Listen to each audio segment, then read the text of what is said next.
Masse che penso, la celebrazione di 100 anni di questa immensa opera, ma con dei costumi, dei vestiti, con splendidi sorrisi, non di tutti, i signori lassù, insomma, preferisco le signore qua, però insomma, grande partecipazione, cura, io devo dire veramente importante dei dettagli. Partiamo da questo, da questi splendidi abiti. Sì, buonasera. Allora, oggi abbiamo onorato questa meravigliosa festa con abiti del 1920, per cui perfettamente in tema con quello che è l'anniversario del Masse che penso. Abbiamo però portato due abiti antecedenti il 1900, sono due abiti del 1800, prima metà del 1800 Federica, cioè questo azzurro, seconda metà del 1800 quello rosso di Perché questa scelta per andare un po' dietro nel tempo?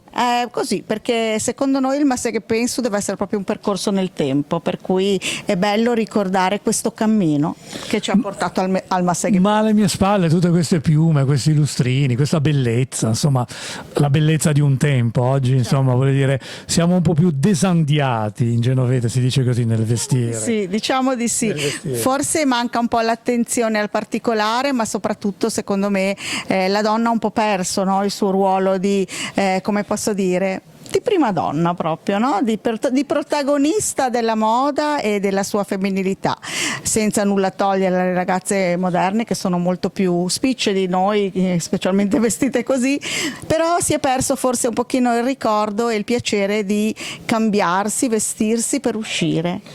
E allora, Masse che penso? Masse che penso proprio.